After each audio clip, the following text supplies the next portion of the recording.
Buenos días a todos. Empezamos esta segunda jornada de las jornadas de teología sobre una voz para nuestra época, la doctrina social de la Iglesia. Muchas gracias a todos por venir en tiempos difíciles para este tipo de encuentros para pensar y para aprender, y presenciales, no suelen convocar a demasiado público, así que muchas gracias a todos por venir.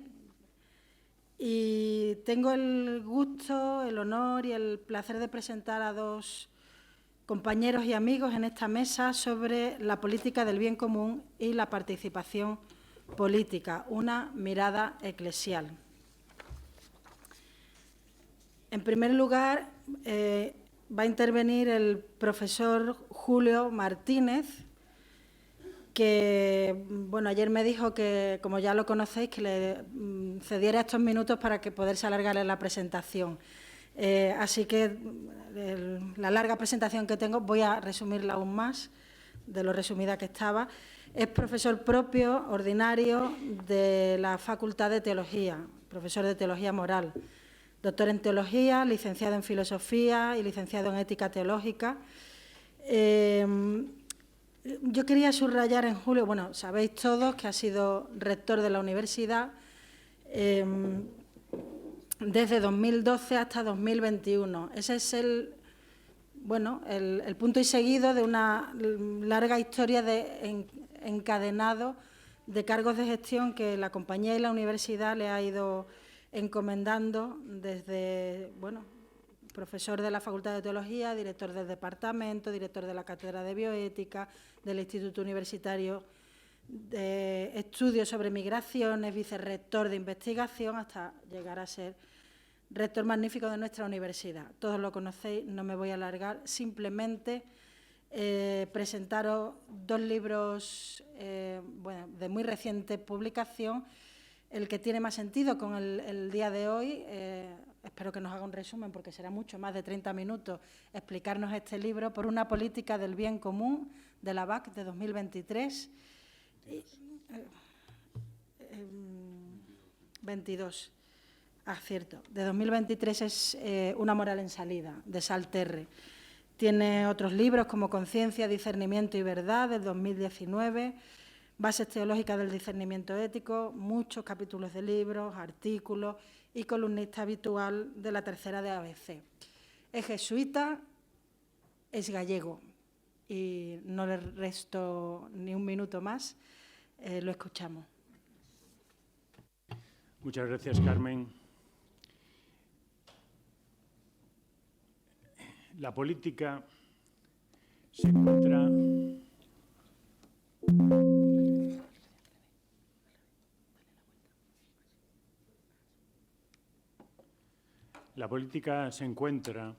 a mi modo de ver,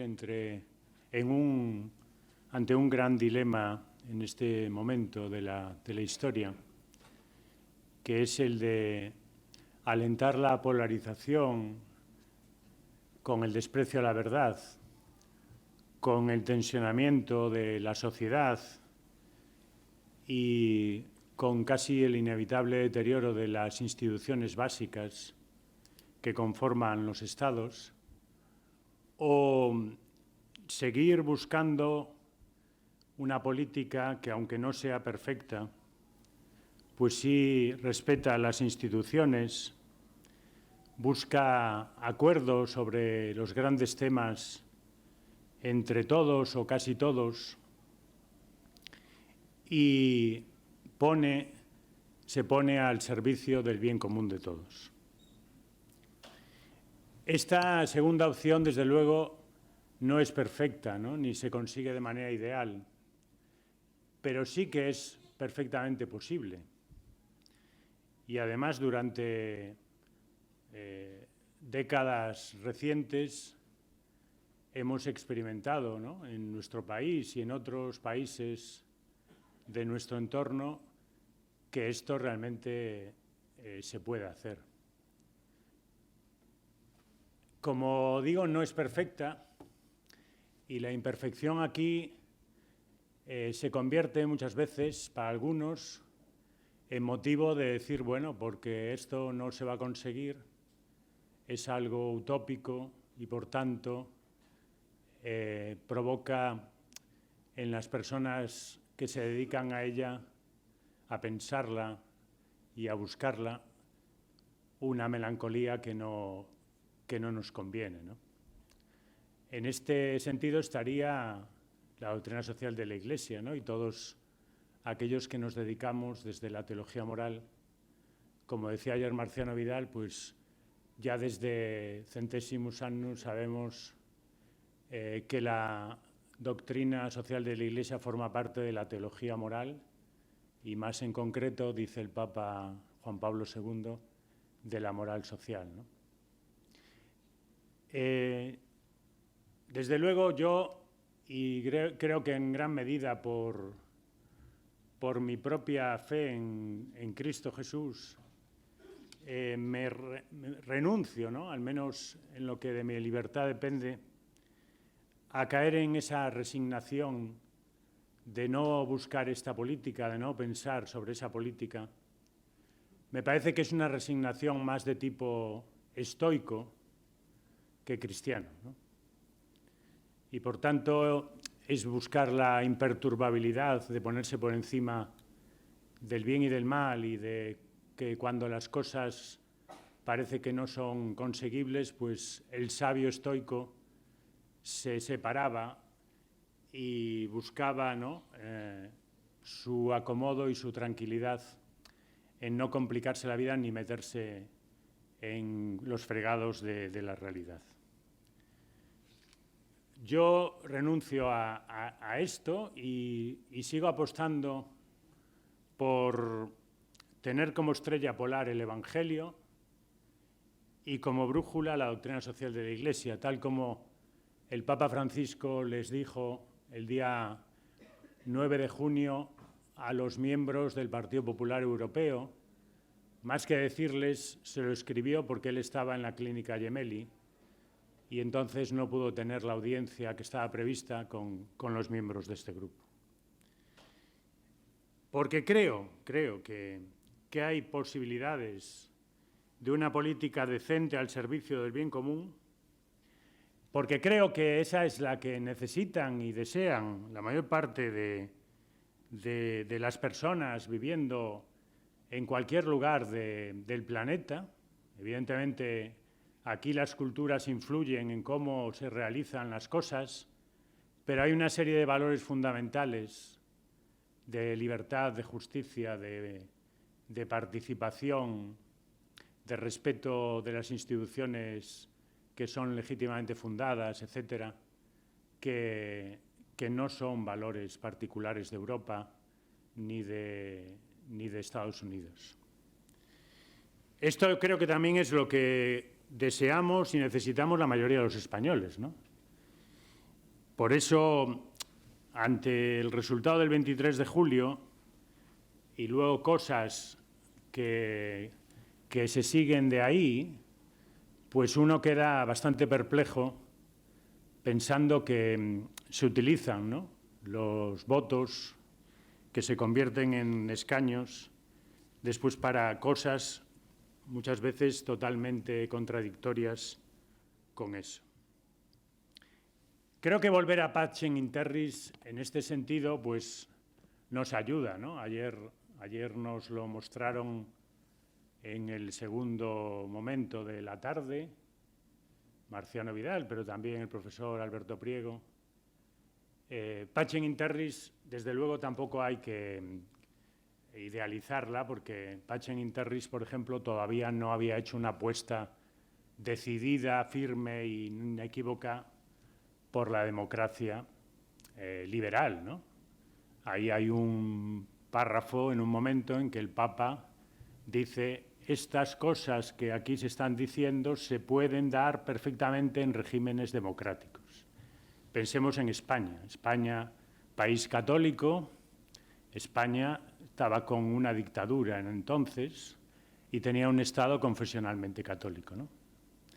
2 años después, el Concilio le va a pedir a España que cambie sus sus leyes respecto a lo que es la relación entre la Iglesia y el Estado, para asombro y perplejidad del general Franco, ¿no? Que decía, pues cómo si España opta oficialmente por tener la religión católica, pues la misma Iglesia pues me puede pedir esto. Pero Pacem in Terris es una gran encíclica, es como la Carta Católica de los Derechos Humanos, ¿no?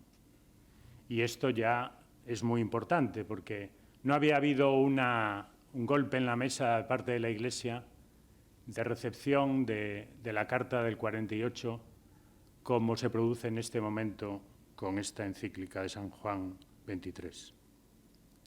Y Pacem in Terris dice que la razón de ser de todos cuantos gobiernan radica por completo, y creo que esto hay que subrayarlo también, en el bien común, de donde se deduce claramente que todo gobernante debe buscarlo respetando la propia naturaleza del bien común y ajustando al mismo tiempo sus normas jurídicas a la situación real de sus circunstancias. Esto que está muy bien dicho, ¿no? La segunda parte tenía que ver con esa pluralidad de regímenes que se veían como posibles para poder realizar esto que aquí se decía. Y el Papa Francisco muchas veces se ha pronunciado sobre esto, ¿no? De la manera más extensa ha sido en Fratelli Tutti, pero desde luego muchas veces, y probablemente una de las veces donde con más precisión ha formulado esto, es en un gran discurso en el Congreso de Estados Unidos, donde dijo que la razón de ser de la política es responder a la necesidad imperiosa de convivir para construir juntos el bien común posible, el de una comunidad que resigna intereses particulares para poder compartir con justicia, paz sus bienes, sus intereses, su vida social. Aquí quiero enfatizar es construir juntos el bien común posible, ¿no? Lo mismo que le dijo a Pedro Sánchez el día que le fue a visitar en esas visitas que deben ser tan placenteras, ¿no?, para los líderes políticos mundiales, porque todos quieren tener su momento de gloria con el Papa, ¿no? Probablemente para después decir, pues he visto, he estado y tal, y he pasado por los pasillos vaticanos, ¿no?, que probablemente impresiona más eso que el momento mismo de la llegada a ver al Papa. Y le dijo, construya la patria con los demás. Construya la patria juntos los españoles. El Papa, otra cosa que siempre dice, y además está absolutamente convencido de esto, es la obligación de los cristianos de involucrarse en política, evidentemente cada uno según su vocación, ¿no? Los que somos profesores de materias que tocamos cosas de política, pues nos involucramos en el estudio de la política, pero no nos involucramos, yo por lo menos no puedo, en la participación directa como político, ¿no? Pero desde luego los laicos, una forma de hablar de esa involucración es: no podemos jugar a Pilato, lavarnos las manos, no podemos. Debemos inmiscuirnos en la política porque es una de las más altas vocaciones y formas de caridad si busca el bien común. Es una forma de caridad si busca el bien común, no es una forma de caridad de cualquier manera, ¿no? Tampoco es una vocación de cualquier manera. Y es muy pertinente traer a Pilato a colación, porque su pregunta a Jesús en el pretorio es el prototipo del pragmatismo y del cinismo político de todas las épocas. Este es un clásico, ¿no? Un clásico. Pilato pregunta a Jesús: se niega a ver la verdad teniéndola delante de sus ojos. Y no contento con ello, resuelve la cuestión de la muerte del justo de una manera plebiscitaria. Probablemente ahí tenemos dos grandes claves de lo que está pasando en las desvirtuadas democracias que nos están tocando vivir. No cabe acceder a la verdad en política está como maldita, solo intereses coyunturales y además coyunturales en el sentido más pasajero de la palabra coyuntural. Porque saben que los que tienen el poder ahora dura muy poco. Y entonces, mientras dura, hay que estrujarlo, hay que aprovecharlo. Y evidentemente se puede hacer cualquier cosa para conservarlo porque después lo pierdo. Esta mentalidad nosotros la vemos cada día, ¿no?, en la política nuestra. Pero aquí hay una cosa más, ¿no? Convertir el plebiscito populista en norma y criterio de decisión. ¿A quién queréis que? Y de esa manera, pues, se convierte, ¿no?, la mayoría, fijaos en esta cuestión, ¿no?, cómo hemos pasado de pensar que lo que se acuerda es fundamental para juzgar lo que se está haciendo desde el punto de vista político en la prosecución del bien, y se pasa a decir que cuando consigo tener una mayoría de votos que me apoya para tal cosa, ahí ya por sí mismo se produce una acción democrática. Creo que aquí hay una trampa saducea tremenda, ¿no? Porque evidentemente la mayoría de votos no, por sí misma, no es la democracia. Es verdad que la democracia representativa sin mayorías no funciona, pero la mayoría, ¿qué es lo que acuerda? ¿Para qué acuerda eso? Esa es una pregunta que no puede faltar en el cómputo del sumatorio de votos, porque si falta esa pregunta, entonces acabamos reduciendo la democracia a un balance de cuentas en el que, sumando votos, tenemos que todo lo que sale de ahí es perfectamente, desde el punto de vista bueno para la sociedad, porque como ha salido, ¿no?, de unos votos libres en unas elecciones que se han traducido a su vez en unos escaños en el Parlamento, y esos escaños suman tanto. Frente a Pilato sabemos, ¿no?, que Jesús no solo dice la verdad, sino que Jesús no convierte la verdad en propaganda, no la utiliza en provecho propio, sino en defensa del pueblo y en particular de los pobres, ¿no? No tolera la mentira, el encubrimiento de injusticias ni las manipulaciones, ¿no? Esta frase, la última, es del jesuita John Sobrino. Jesús se convierte en voz de los sin voz y en voz contra los que tienen demasiada voz.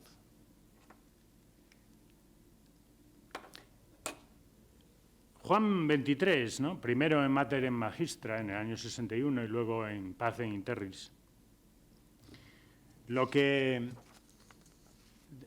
dicen del bien común es eso que ahí tenéis, que abarca todo un conjunto de condiciones sociales que permiten a los ciudadanos el desarrollo expedito y pleno de su propia perfección.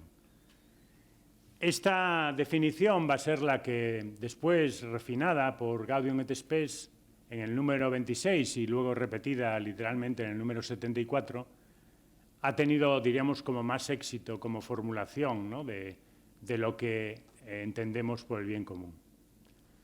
Ese conjunto de condiciones de vida social que hacen posible a las asociaciones y a cada uno de sus miembros el logro más pleno y más fácil de la propia perfección. El bien común empieza por no sucumbir a la tentación de apropiarse de dineros o bienes que son de todos, sigue con la búsqueda de alianzas, de relaciones, de colaboraciones que más benefician al común, y también por procurar los recursos necesarios y proveer y cuidar instalaciones y demás medios, ¿no? Pero con esto no tenemos todo, porque hay una segunda parte, ¿no?, que vamos a ver cómo el Papa Juan XXIII en Pacem in Terris la complementa, que es: si todo esto no es bajo el respeto de los derechos y los deberes, al final esas acciones las puede realizar uno faltando a la libertad, por ejemplo, de las personas. Podríamos estar fomentando de maravilla los servicios públicos en sanidad, en educación, en ambiente, etcétera, pero luego no dejando que las personas participasen, se expresasen, fuesen ellas mismas, ¿no? Entonces necesitamos una segunda parte de esa definición, ¿no? Ya os anticipo un poco dónde están como los dos miembros, que es en las condiciones sociales y en el respeto de derechos y deberes de todos, ¿no? ¿Para qué? Para favorecer lo de todos, y esto en las definiciones de la doctrina social de la Iglesia siempre es muy importante. No se deja a nadie, en principio, fuera, por lo menos desde un punto de vista de la intencionalidad.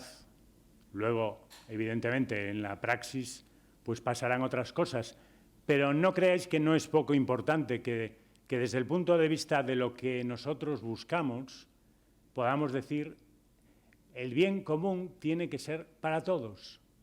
Y no aceptamos de entrada que haya una parte de la sociedad que queda descartada de esos beneficios del bien común. Porque aquí sí que nos distanciamos, ¿no?, críticamente, de distintas formas de pensar, incluido formas de pensar de la izquierda histórica, ¿no?, que aceptaron un tipo de ética utilitarista, todo lo que está en el estado de bienestar, ¿no?, pues que aceptó un tipo de ética utilitarista para poder organizar las cuestiones de distribución de los bienes sociales. Nosotros, al menos, puede decir uno, sí, pero eso es en teoría. Pero es que lo dicho en teoría de verdad, al final tiene muchas implicaciones en la práctica, si es de verdad cuando se dice, ¿no? Esos derechos, ¿no?, forman parte o tienen como base la dignidad humana, ¿no? Y esa dignidad humana, desde el punto de vista de nuestro pensamiento social cristiano, no es un abstracto. Es una concreción que pasa por ver cómo las personas pueden desarrollar sus relaciones con los demás, prójimos, relaciones con Dios, relaciones con la naturaleza, ¿no?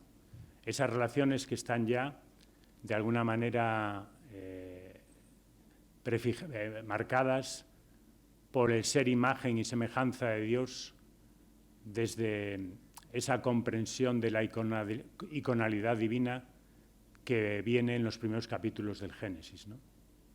Somos imagen y semejanza de Dios, y eso significa que nos hacemos humanos con una serie de relaciones, y si esas relaciones no se respetan, la persona ve alterada su posibilidad de vida verdaderamente humana, ¿no?, y en realidad de ser persona. Ahí es donde está la dignidad. Como también está en que pueda satisfacer unas necesidades básicas que todos los humanos precisamos para una vida digna. Y, por supuesto, en las libertades, ¿no? Esta tríada es la que desde hace décadas, ¿no?, y en gran medida pues bajo la mano del profesor Hollenbach, que a mí es quien más me ha enseñado en estos temas, necesidades, relaciones y libertades son las que configuran la urdimbre de la dignidad humana. Porque claro, si no, la dignidad humana pasa por ser, ¿no?, un abstracto que enseguida nos los descalifican, ¿no? Decía ayer el obispo, sí, la dignidad, pero, claro, pero la dignidad nosotros la concretamos. Y sin esa concreción, pues al final nos falta algo fundamental, ¿no? El bien común también fundamental, es decir, que no consiste en la suma de bienes particulares de los sujetos que componen el cuerpo social, sino que es de todos y cada uno, por eso decimos indivisible, y que requiere el concurso, la participación de todos para ser alcanzado, aumentado y protegido. Este aspecto, como os acabo de decir, ¿no?, de la inclusión de todos y de la evitación del descarte, corresponde con otro documento, no está en Pacem in Terris, pero sí está en Populorum Progressio, ¿no?, años después, Pablo VI, cuando habla del desarrollo de todo el hombre y todos, ¿no?, todos y todo, porque la parte de lo integral en el desarrollo nunca podemos dejar de decirla, porque no se trata de que sean todos, sino todos y que pueda ser todo, ¿no?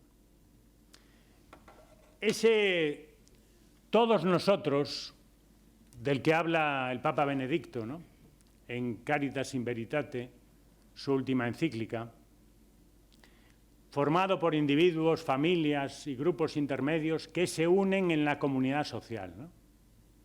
La comunidad social, que deviene comunidad política cuando en ella entran las instituciones que la estructuran jurídica y políticamente. Ese todos nosotros, ese es el que expresa el Papa Francisco con la palabra, importantísima en su magisterio social. El que no entienda esto no entiende prácticamente nada, lo digo así de claro, de lo que el Papa Francisco está diciendo en materia social. El que no entienda, no lo que pueblo, sí, pero qué es lo que él quiere decir por pueblo, ¿no? Aquí está todo el tema de la teología del pueblo, como sabemos, que después se vuelca a toda esta parte. Y en el capítulo 5 de mi libro, pues yo ahí dedico 100 páginas o 90 a aclarar, ¿no?, qué es lo que el Papa entiende cuando habla de esto. Pero ahí digo un par de cosas, ¿no?, para abriros el apetito, que él hace una relectura creativa del bien común desde claves que se pueden llamar, ¿no?, y yo las llamo así, en el libro explico por qué las llamo así, comunitaristas de la construcción de un pueblo, ¿no? Y luego esto lo remacha, digamos, en Fratelli Tutti, con expresiones que relacionan este sentido de ser pueblo con la fraternidad y con la amistad social. Fijaos, la amistad social es una de las expresiones más queridas de la doctrina social de la Iglesia, pero que remonta a los griegos clásicos.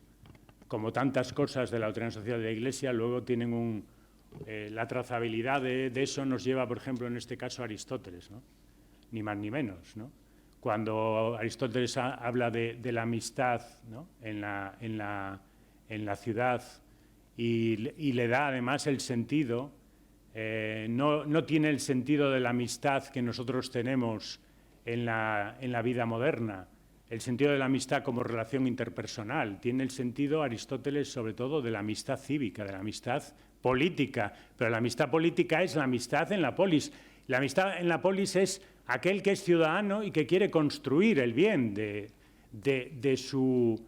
la politeia, ¿no? de la comunidad política en la que vive, y entonces pone de su parte la construcción del bien, ¿no? Evidentemente, la construcción del bien se hace cuando votamos, porque, bueno, el voto, pero la construcción del bien no debería quedar en un voto, en una urna, ¿no? Por importante que eso sea para después determinar el sino de los países, ¿no? La construcción del bien pasa por el respeto de los bienes públicos, pasa por los impuestos, pasa por el respeto de las normas básicas de la convivencia, pasa, por supuesto, por el respeto de las instituciones básicas, ¿no? Lo que con el populismo, la posverdad y la polarización, atónitos contemplamos como los mismos que van contra las instituciones básicas son aquellos que han sido puestos desde esas instituciones para defenderlas. Esto es lo que nos vuelve locos, ¿no? En este momento. Porque que haya gente que va contra las instituciones básicas, pues eso siempre ha pasado. Pero que sean precisamente aquellos que han recibido las magistraturas máximas gracias a esas instituciones básicas, pues eso es lo que es una novedad, ¿no? Y esa forma de hablar del Papa Francisco en Fratelli Tutti se desmarca clarísimamente, y lo hace con todo el propósito para que no pueda haber malentendidos ni le puedan tergiversar, del populismo, ¿no?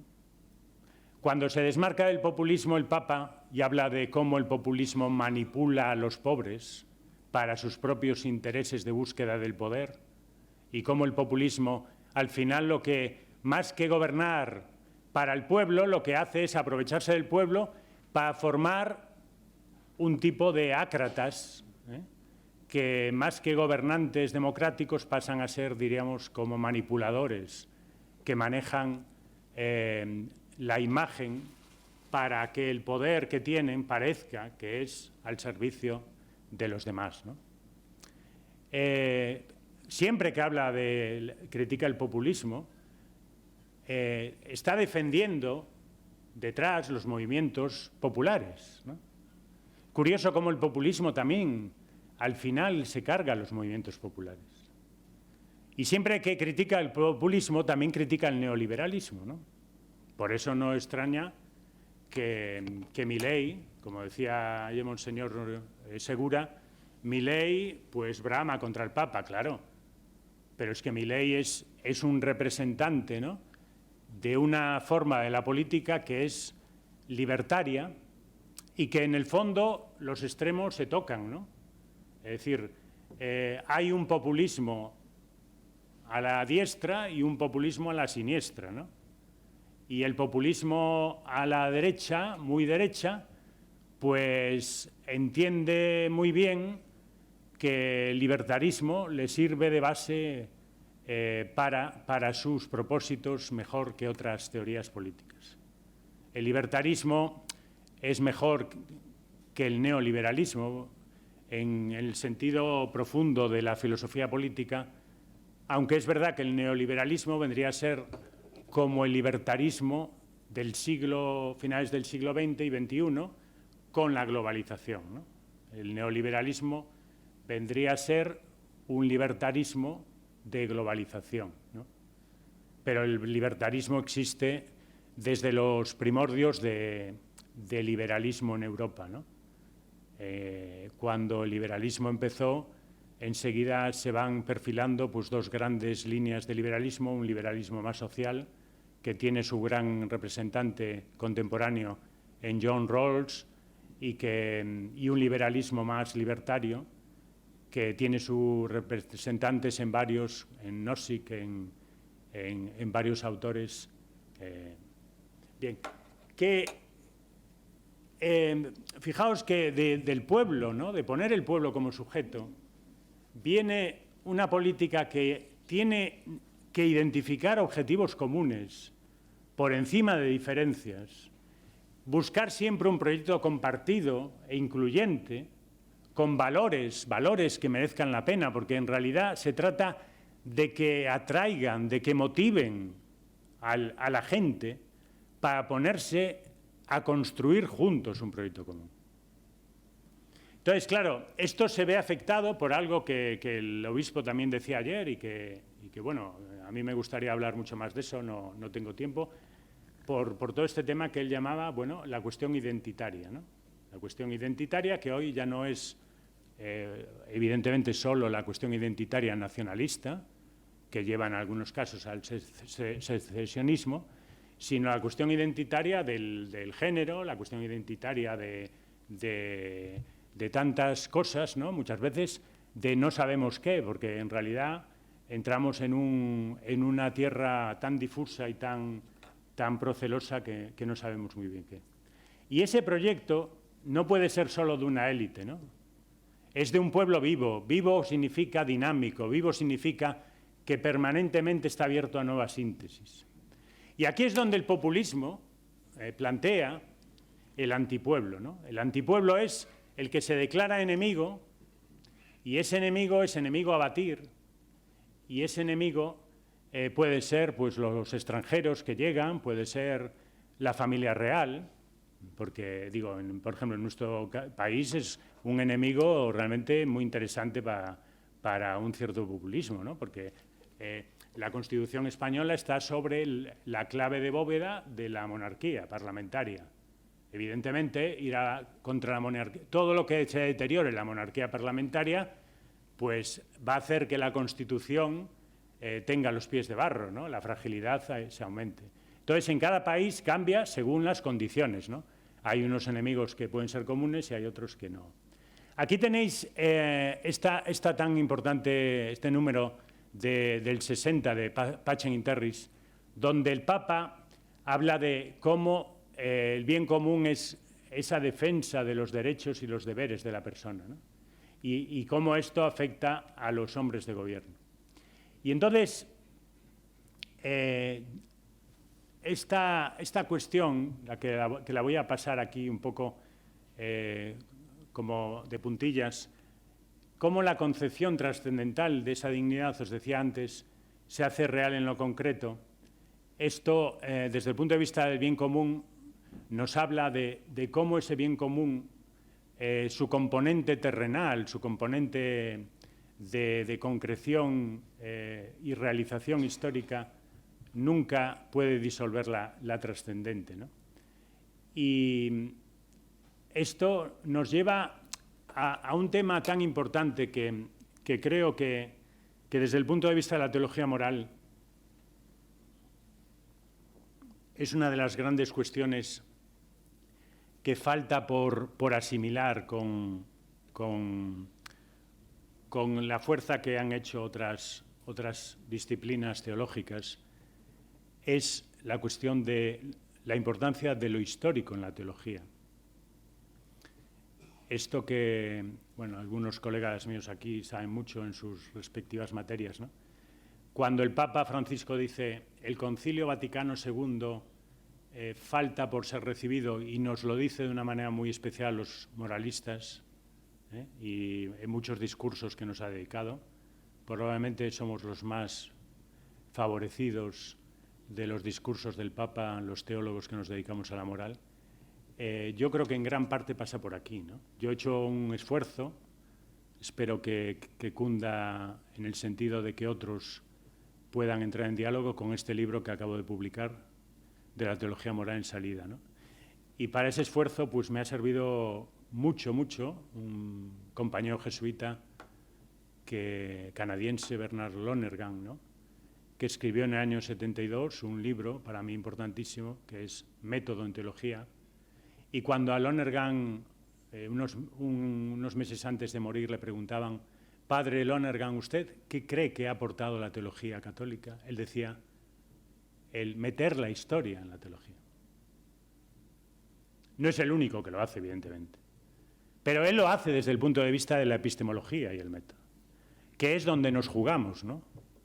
Para mí, en la moral hoy, en todas las áreas, como decía ayer el obispo decía, no, es que no hay que separar. Bueno, es que es que llevamos décadas pidiendo que no se separe desde el punto de vista epistemológico y metodológico, ¿no? Después, claro que en la antropología, en los temas de la persona y los temas de la sociedad, pues hay diferencias sustanciales, ¿cómo no va a haber, no? Entonces, aquí quiero, y voy terminando porque no tengo más tiempo, decirles cómo Pacem in Terris, esto de los derechos, después lo hemos profundizado y entendido y da mucho juego. No es simplemente una lista, ¿no? La encíclica comienza con un recorrido por los derechos humanos fundamentales, ¿no? Por eso le llamamos la Carta como la Carta Católica de los Derechos. Pero lo hace, en este sentido, con una doble lógica interna, que es lo que al final, diríamos, cuando uno la conoce, ve más la fecundidad que tiene eso. Por una parte es la identificación de las distintas áreas de la personalidad humana. Para lo integral, son distintas áreas de la personalidad que reflejan necesidades, libertades y relaciones. Y por otra parte está 3 niveles en que se expresan esas necesidades, libertades y relaciones, que son como 3 niveles concéntricos de los derechos humanos, ¿no? El que llamamos derechos humanos en el nivel personal, derechos personales. El segundo, los derechos sociales, que en sentido negativo es los límites a la no interferencia en la vida de las personas, pero hay un sentido positivo, ¿no?, del derecho social, que es el favorecer que esos derechos se puedan alcanzar, se puedan realizar en la vida. Y luego el tercer nivel, que es lo que llamamos los derechos instrumentales, y que nos hablan de las condiciones que deben estar presentes en las instituciones básicas para que esos derechos se puedan realmente en la vida perseguir. Sin este tercer nivel no habríamos agotado lo que necesitamos para la defensa y la protección y promoción de los derechos.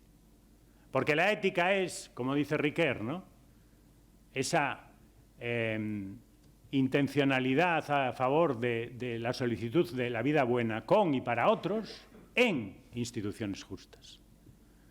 Y si no decimos la primera, ¿no?, que es esa intencionalidad del sujeto que busca el bien y que desde su libertad lo pretende, lo busca, con y para otros, todo el aspecto social, interrelacional, pero luego las instituciones justas, porque sin instituciones justas no hay ética al final, ¿no?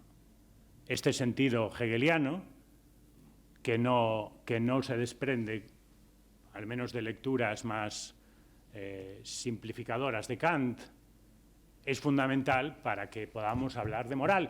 Y la doctrina social de la Iglesia lo tiene, ¿no? Y la doctrina social de la Iglesia lo ha ido afinando con el tiempo hasta la Sollicitudo Rei Socialis de Juan Pablo II, donde ahí el aspecto estructural del bien común aparece con una claridad meridiana, ¿no? Esos factores que contribuyen a que podamos buscar el bien de todos. Me dicen que he terminado y entonces, pues nada, esto es lo que acabo de decir en esta.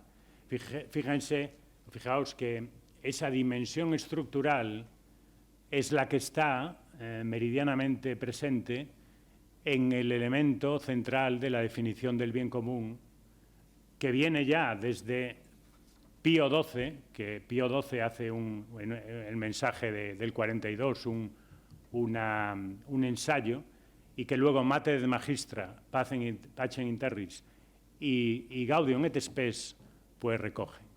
Y lo bonito es que otro documento del concilio, ¿no?, al que yo me he dedicado más, hemos perdido a nuestro gran conocedor del concilio, pero diríamos su obra nos queda, ¿no?, y aparte pues el sentido de lo que Santi pues estudió, pues eso va a ser fecundo también para que muchos otros quieran seguir investigando, ¿no? Pero Dignitatis Humanae, que es lo que yo conozco un poco más del concilio, junta en el número 6 lo de las condiciones sociales para la realización de asociaciones y personas con el respeto y la promoción de los derechos y deberes. Ahí, en ese número 6 de Dignitatis Humanae, están las dos fusionadas, ¿no? Porque una sin la otra, pues en realidad, pues... Bueno, pues muchas gracias. Tengo unas cuantas cosas más que decir, pero me paro aquí y después, si hay oportunidad, pues digo alguna cosa más.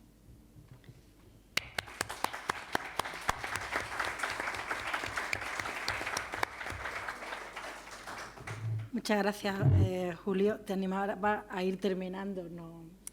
¿Me dejabas más? No, era animarte a ir terminando, bueno, y te agradezco pues que lo hayas tomado tan literalmente.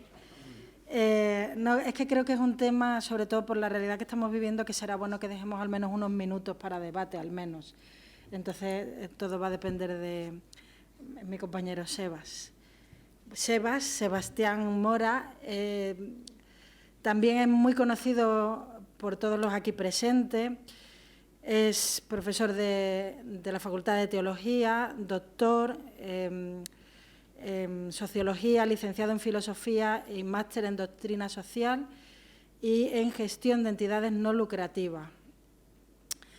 Preparando un poco las dos presentaciones me di cuenta que son dos personas con trayectorias paralelas, aunque no se toquen. Quiero decir, han ido encadenando puestos de gestión, han ido adquiriendo cada vez mayor amor y servicio a Dios y a las personas en distintos cargos donde la Iglesia les ha ido poniendo. En el caso de Sebastián Mora, ha sido en servicios en el ámbito de la pobreza y de la exclusión social, empezando como coordinador de centros de acogida de inmigrantes y educador de calle.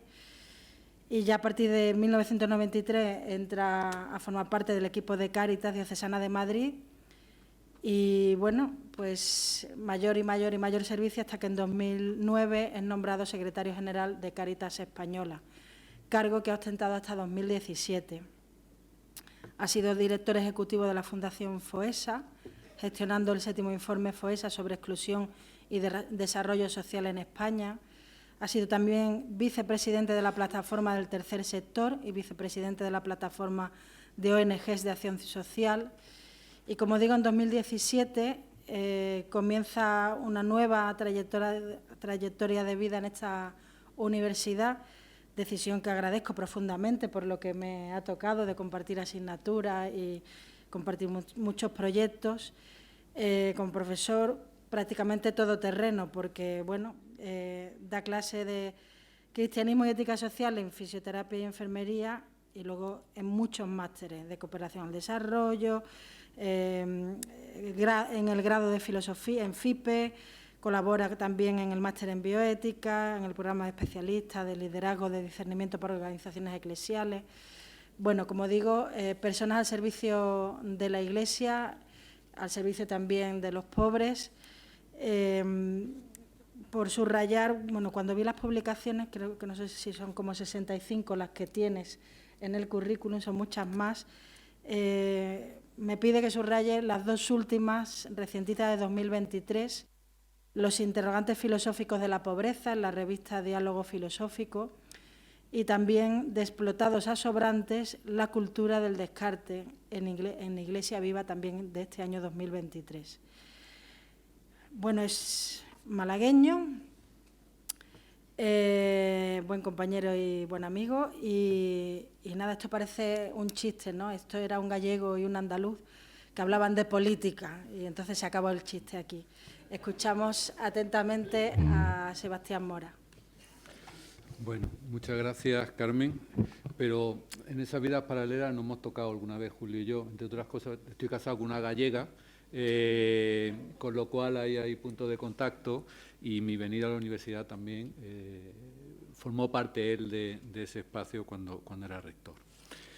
Bueno, en primer lugar, muchas gracias, Javier, por la invitación a compartir con todos vosotros y vosotras este espacio que tengo que reconocer que lo hago con temor y temblor, de sentarme con Julio en la mesa, que es capaz de escribir cosas tan completas y tan densas sobre el bien común, y ante compañeros y compañeras que igual es la primera vez también que hablo así en público en un contexto de una jornada teológica.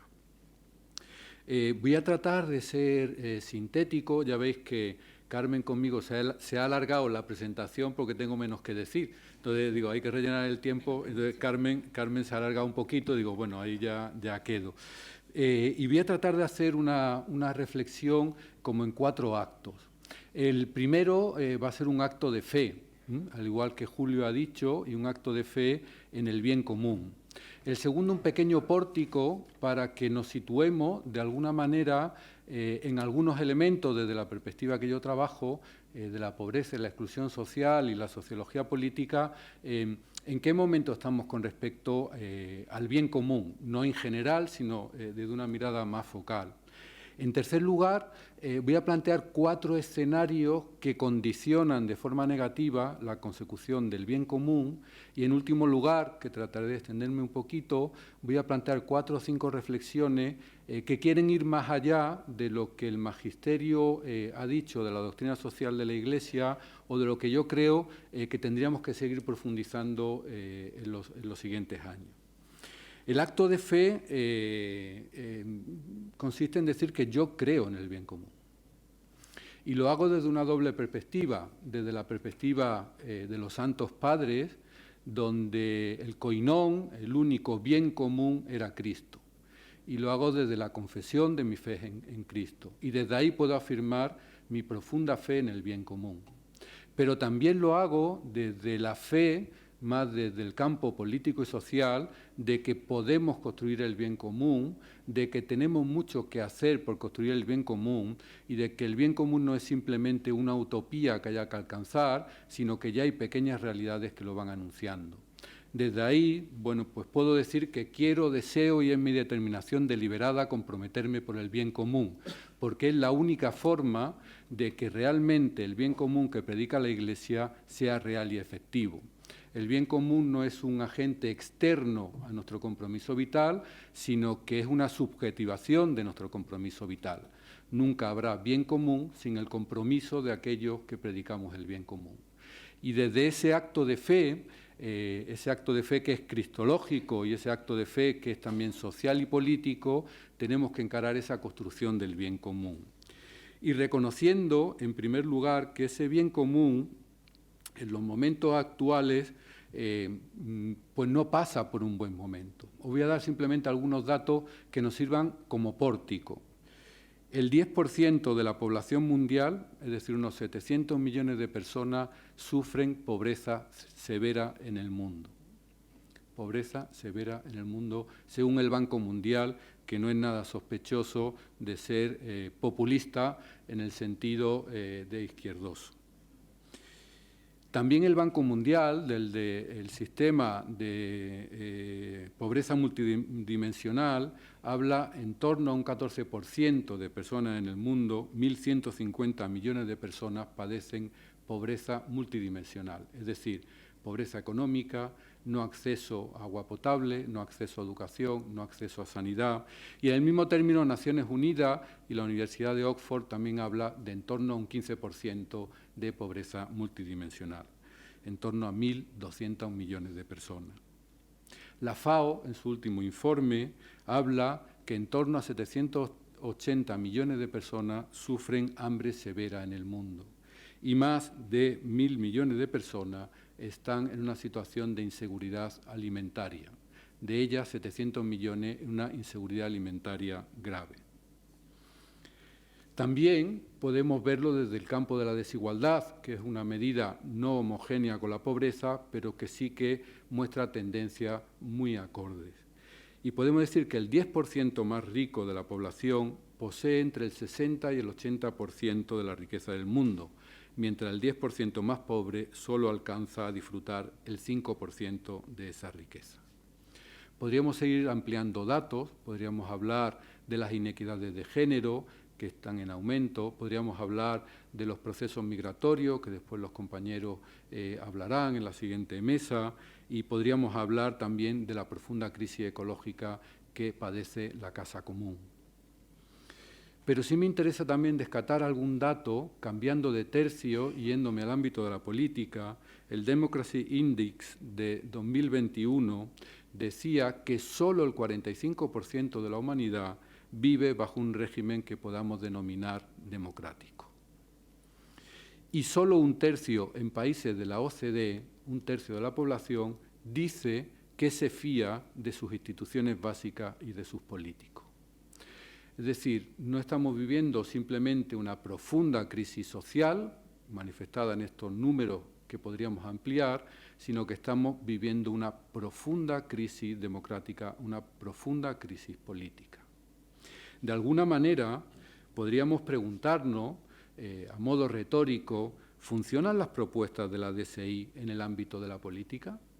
Es muy curioso que cuando hablamos en el ámbito de la política no nos hacemos esa pregunta, como si no lo hacemos en lo económico. José María y Gonzalo esta tarde van a hablar, ¿funcionan las propuestas económicas que dice la DSI? Porque ahí tenemos nuestras dudas, pero aquí sí que, bueno, pues al final el tema de la política tiene que ver un poco con la decencia de los políticos, con la decencia de ciertas instituciones, y no hay que hacerse esas preguntas. Pero yo sí que diría que podemos decir, igual que en el campo de lo económico, que parece ser que las propuestas de las DSI funcionar bien no funcionan o no se ponen en práctica, al menos. Porque la realidad que vivimos es una realidad de profunda injusticia y de profunda desigualdad.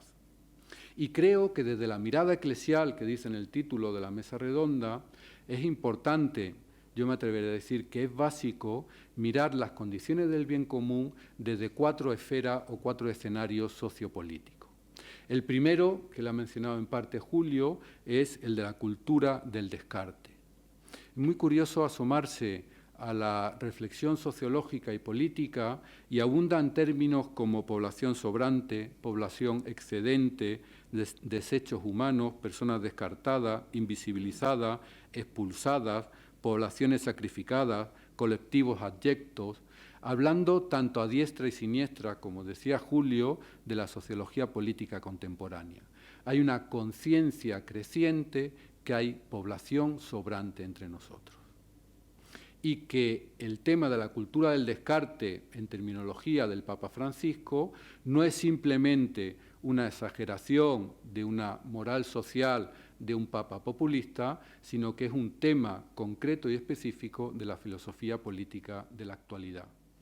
De alguna forma, no solo estamos viviendo de poblaciones explotadas por un sistema económico, político y social, sino de población excedentaria.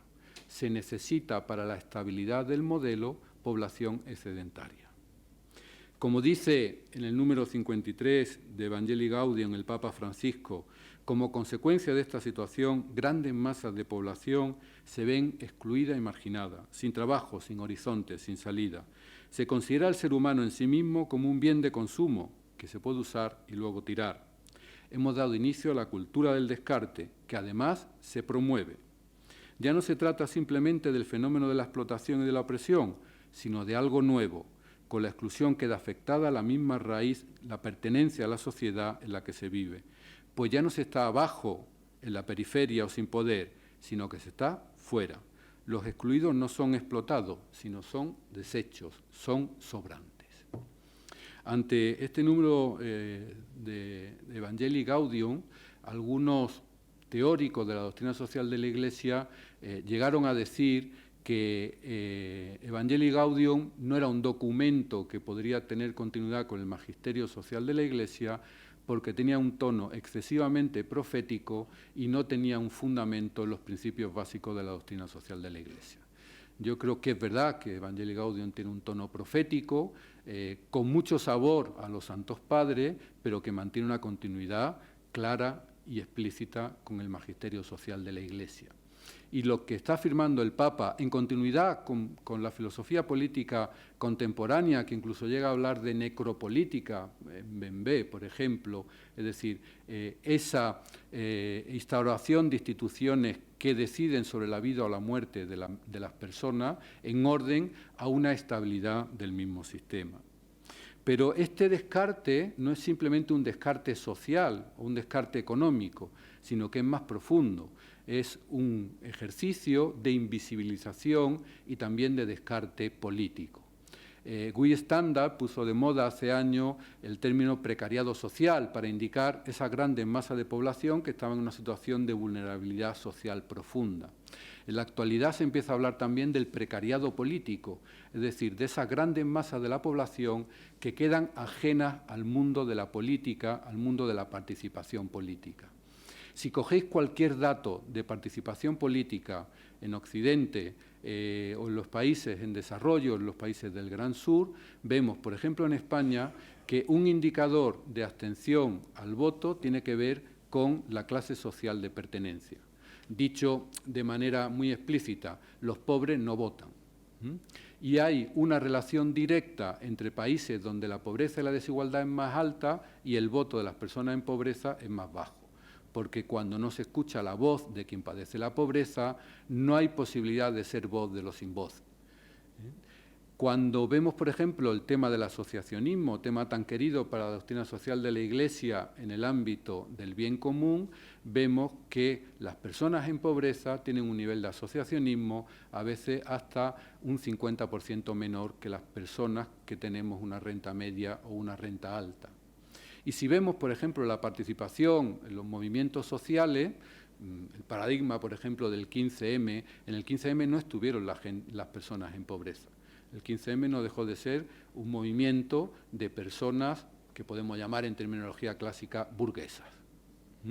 Allí no estaban los pobres y yo creo que no se les esperaba. Yo creo que no se les esperaba. Es decir, que no simplemente hay un descarte social desde el punto de vista estructural, económico y social, sino también hay una invisibilización de la voz de las personas en pobreza. Como decía hace años Salvatore Becca, deberían ser tenidos en cuenta, pero no pueden hacer oír su voz. Excluido de la comunidad de los argumentos, tales personas son extranjeros. Excluidos de la reciprocidad de las miradas, son invisibles. Excluidos de la comunicación pública, son mudos. Incluir a los excluidos. Facilitar el uso de la palabra a quien social o institucionalmente está sancionado como áfono o afásico, se cuenta entre los primeros deberes que se desprende de nuestra genérica y preciosa idea de igualdad. Es decir, la cultura del descarte no simplemente es una cultura de un descarte económico, sino también de una irrelevancia política de las personas descartadas y en pobreza. Volveré sobre ello porque me parece un punto esencial en la clave del bien común de la Iglesia. En segundo lugar, esta invisibilización de las personas en pobreza y esta ruptura del bien común desde el punto de vista de lo social viene dado por la globalización de la indiferencia. Dice el Papa Francisco en el número 54 de ese documento profético, y yo digo, en continuidad con la doctrina social de la Iglesia, para poder sostener un estilo de vida que excluye a otros, o para poder entusiasmarse con ese ideal egoísta, se ha desarrollado la globalización de la indiferencia. Casi sin advertirlo, nos volvemos incapaces de compadecernos ante los clamores de los otros. Ya no lloramos ante el drama de los demás ni nos interesa cuidarlo, como si todo fuera una responsabilidad ajena que no nos incumbe. El principio de la indiferencia de los privilegiados, que dice Tronto en su Democracia de los Cuidados, es básico. No podemos mantener la cultura del descarte sin una globalización de la indiferencia. Adorno, en su dialéctica negativa, dijo que el principio de frialdad era el principio básico para que se pudiera haber producido Auschwitz. La construcción social de la frialdad es el primer punto que la cultura del descarte tiene que promover, porque la cultura de la satisfacción puede vivir con la exclusión y el descarte, pero no puede sobrevivir conociendo el sufrimiento de esas personas descartadas. Por eso, la cuestión muchas veces no es luchar contra la injusticia y el descarte, sino encontrar recursos tecnológicos, comunicativos, políticos y psicosociales que logren mantenernos alejados, a pesar de la cercanía física, en muchas ocasiones, del sufrimiento ajeno. Recuerdo hace años, hablando con un ministro del Interior sobre las concertinas de la valla de Melilla, que me decía: pero hombre, si las concertinas son pequeñas, tampoco se hace tanto daño y tampoco se ven. Es necesario mantener esta construcción, este muro de la frialdad, para poder sostener la cultura del descarte. Y creo que es muy importante tener claro que esta construcción social de la frialdad convive, es más, necesita una gran emotividad. Y no una contradicción, sino que grandes dosis de emotividad es lo que nos permite, grandes dosis de emotividad selectiva es lo que nos permite cerrar los ojos al sufrimiento de las personas inocentes. Es decir, como dice Maissó, la frialdad moral y el sentimentalismo efusivo forman parte de la misma cultura, de la misma gramática del descarte. Podemos convivir con un estado del alma de indiferencia crónica, mientras la sensiblería emerge tan solo de manera intermitente, evidenciando una función compensatoria. Como dice Santiago Albarrica, hay un sentimentalismo sin piedad. Y ese sentimentalismo y emotivismo nos mantiene en esa construcción social de la frialdad o en esa construcción de la frialdad. De alguna manera, y retomo algo que dijo ayer Joseba Segura, es muy curioso cómo el humanitarismo está ahogando el humanismo. Esa sensación de luchar por la supervivencia mínima de las personas, humanitarismo, primero salvar vida, está socavando los cimientos del humanismo. Una vida integral de todas las personas en todas sus dimensiones. Hoy en día las políticas, por ejemplo, en cooperación al desarrollo, se incrementan mucho más en política humanitaria, cuyo objetivo es salvar vida, que en política de desarrollo social, económico y cultural. En tercer lugar, este régimen de cultura del descarte y de globalización de la indiferencia se sustenta en una opinión pública no autónoma ni realmente informada. Y a veces por, como ha dicho Julio, por la incidencia de la posverdad, pero también por la misma naturaleza de la complejidad en la que vivimos. Dicho de alguna manera, no existen expertos en totalidades. Y hoy en día la sociedad se fragmenta en pequeñas especialidades donde es muy difícil tener una información de la totalidad.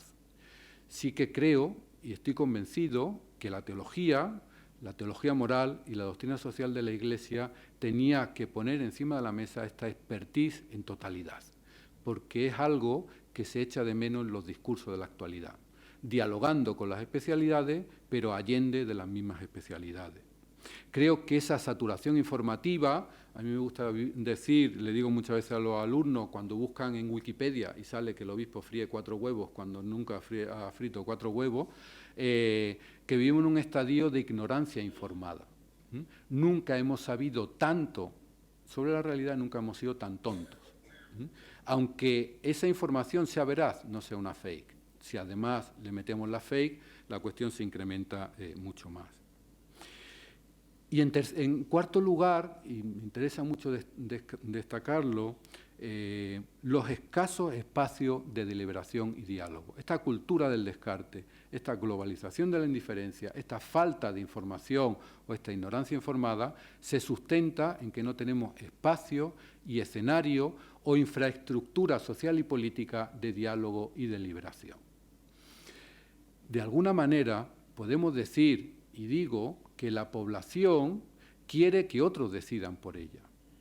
En el último informe sobre la democracia sigilosa que hizo el CIS, no Tezanos, antes de Tezanos, y además es un estudio serio que publica el CIS, pero lo hacen otros autores, era muy curioso cómo los españoles nos situábamos en un rango importante de democracia sigilosa, que es un término que la filosofía política americana designa como que decidan los expertos por mí. Sigilosamente hay otros que deciden por mí. Yo no renuncio teóricamente a mi participación democrática, pero que sean otros los que deciden por mí. Bueno, pues en España se daba una doble consideración, que no nos fiábamos de los políticos, cosa que supongo que no es raro para vosotros y para vosotras, pero no nos fiábamos de nosotros mismos. La confianza social era mínima. De alguna manera, lo que se estaba diciendo es no solo que vivimos una democracia representativa, sino que queremos una democracia de los expertos. De alguna manera estábamos reclamando una epistocracia. De hecho, en la filosofía política contemporánea se llegan a escribir libros contra la democracia. El libro de Brennan, donde de alguna manera lo que viene a decir es que no todo voto puede valer lo mismo, porque hay personas más capaces y personas menos capaces. Por lo tanto, tenemos que rescatar ese cierto elitismo democrático donde el voto de uno no valga lo que el voto de otro, o la voz de uno no valga lo que la voz de otro. Y eso significa otra suerte de populismo, pero de alguna forma fundado en aquellos que teóricamente sabemos. El saber de los expertos, y en esto la academia tenemos que muchas veces decir nuestro mea culpa, a mí me ha tocado estar en mesa como experto y me da mucha gracia eso de ser experto, porque cuando te juntas con otro experto aquello es como un gallinero, no hay mucha más sabiduría muchas veces que en el pueblo, hay una sabiduría distinta, pero no más sabiduría que en el pueblo. Estamos cayendo en luchar contra el populismo real y concreto, Julio se ha extendido, desde no una profundización en la democracia, sino una profundización en los canales de decisión elitista y contrademocrático. Y yo creo que eso va a la línea de flotación del bien común que plantea la Iglesia. No es una reflexión teórica, sino que en todos los análisis que se están haciendo sobre el carácter democrático de la ciudadanía hay un énfasis en que sean los expertos, se vio muy claro en la pandemia, en que sean los que saben o en que sean los que nos representan. Desde estos 4 escenarios, de manera muy rápida y de manera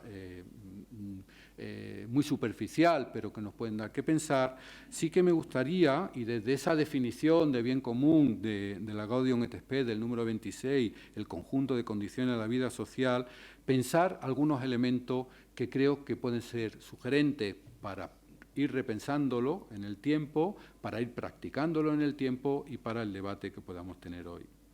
El primero, y en perspectiva, a mi entender, eclesial, en perspectiva de la doctrina social de la Iglesia, aunque yendo algo más allá, en la delimitación que ayer hacía Joseba, bueno, pues seguramente situándome en esta parte más en el pensamiento social de la Iglesia que en lo que es magisterio pontificio sobre lo social.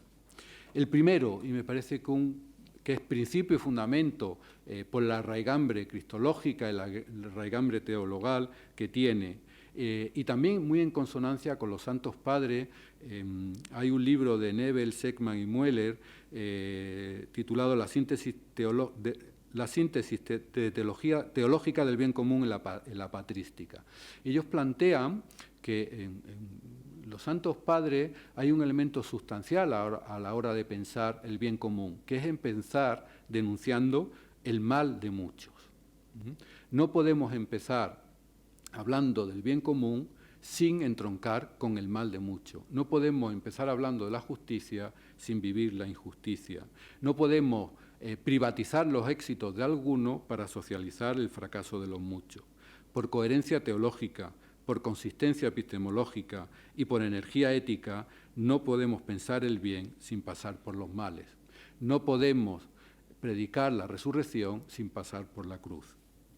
Desde la prioridad de la justicia, dice Julien Scar, desatendemos muchas cosas importantes, dirigiendo la mirada solo hacia la justicia. El sentido de la injusticia, la dificultad de identificar a las víctimas de la misma y las muchas formas en las que todos aprendemos a vivir con la injusticia de los demás tienden a ser ignorados. Por eso, el primer paso, a mi entender teológico, epistemológico y ético, es empezar por los males para ver qué bien tenemos que programar. lejos de cualquier visión procedimental del bien común.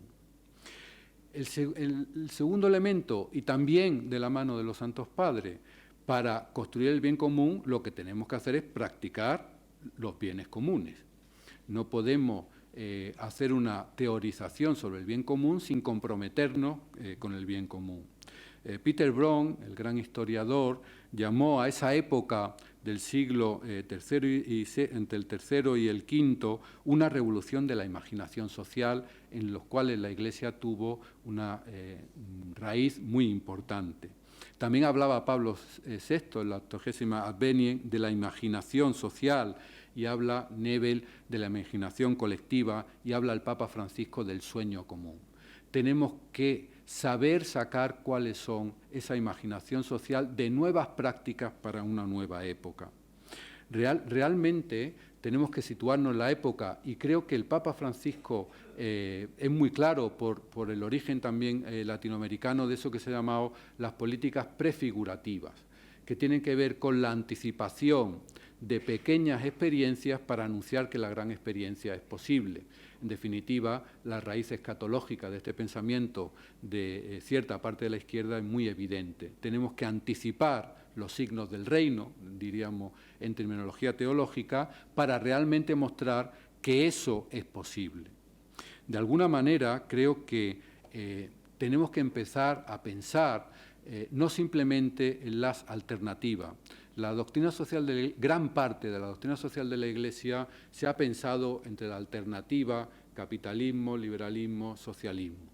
Y yo creo que es momento de pensar no las alternativas, no la alternativa, sino las alternativas, lo que muchas veces en la filosofía política se llaman las alteridades sociales y económicas que hacen posible una política de distintos signos. Y en este sentido, a mí sí que me gustaría rescatar y potenciar algo que de alguna forma se me ha quedado estrecho en la intervención de Julio, para provocarlo que después él hable, y es que la visión de la política no puede ser restringida a la institucionalidad y a la labor de los políticos. La política, yo creo que en sentido de la filosofía política contemporánea y clásica, va más allá de la mera intervención de las personas implicadas directamente en la política y de la institucionalidad política ya establecida. Y que tenemos que prestar atención a toda esa actividad de resistencia, de movilización, de institución de nuevas instituciones que representan movimientos sociales, movimientos alternativos, movimientos de resistencia, movimientos indigenistas. Creo que la institucionalidad de la política no puede quedarse en la mera política administrada y en la mera institucionalidad política. Y en ese sentido, yo creo que el Papa Francisco es claro exponente de esto que estoy diciendo. Cuando él habla de los movimientos populares, está diciendo que sin la participación de estos movimientos populares, es decir, sin la participación explícita de estos movimientos populares en lo que es lo social y lo político, algo de la democracia se queda muerto. Dice en el número 169, con ellos, los movimientos populares, será posible un desarrollo humano integral que implica superar esa idea de las políticas sociales concebidas solo como una política para los pobres, pero nunca con los pobres, y mucho menos inserta en una política que unifica a los pueblos. Aunque molesten, aunque algunos pensadores no sepan cómo clasificarlo, hay que tener la valentía de reconocer que sin ellos la democracia se atrofia, se convierte en un nominalismo, en una formalidad, pierde representatividad, se va desencarnando porque deja afuera al pueblo en su lucha cotidiana por la dignidad, en la construcción de su destino. De alguna manera, en la filosofía desde Aristóteles, en la filosofía política de Aristóteles hasta nuestro tiempo, hay un cierto recelo a la participación de las personas en pobreza, excluidas, descartadas en el ámbito de la política. De alguna forma, esa visión estoica de que la necesidad quita la vida en el espíritu, es decir, suprime la libertad de las personas porque se anclan en la necesidad, hemos gestionado la no posibilidad de agencia de las personas empobrecidas. Y el Papa Francisco lo que reclama es el poder de agencia de las personas establecidas. Las personas empobrecidas son no meros sujetos a la necesidad, ni meros súbditos sujetos a la soberanía, sino que son subjectum. Como dice Rafael Aliena, tras la pobreza hay sujeto activo y que tiene voz y que puede construir y reconstruir la realidad. Creo que no podemos despreciar esa capacidad de intervención de las personas en pobreza. Y en último lugar, me gustaría destacar algo que últimamente se está señalando mucho y creo que lo hacemos de forma todavía problemática en la doctrina social de la Iglesia, y esa conjunción, ese tránsito en la expansión que ha habido en la literatura y en las prácticas de los bienes comunes y el bien común. Cómo pasar de ese horizonte de los bienes comunes al bien común. Y creo que tenemos que repensar ahí en los bienes comunes globales, en el ámbito ecológico, el agua, el aire, la tierra, pero tenemos que pensar también los bienes comunes en el sentido de cómo comunalizar la gestión. Tenemos que ir más allá de la tragedia de los comunes de Harding y situarnos en que realmente lo que estamos viviendo hoy es la tragedia de los poco comunes, y que Ostrom, cuando le dieron el Premio Nobel de Economía, ya demostró fehacientemente que no solo existe la propiedad privada y la propiedad pública, sino que es posible, que es realmente práctico y eficiente hablar de un tercer tipo de propiedad, que es la propiedad común. Y esta propiedad común, la doctrina social de la Iglesia lo ha trabajado poco, y creo que entroncaría muy bien con el principio del destino universal de los bienes. No es o privado o público, sino que hay un espacio intermedio que tenemos que transitar de una forma básica. Desde ahí vuelvo a reiterar mi acto de fe. Creo que la política, en el sentido amplio que he descrito, necesita y requiere de los colectivos subalternos, de los descartados, de los pobres, para realmente procurar una política del bien común. Y desde ahí creo que entronca con nuestra tradición y con nuestra convicción que el Cristo, el crucificado, es también el crucificado con los pobres y para los pobres. Muchas gracias.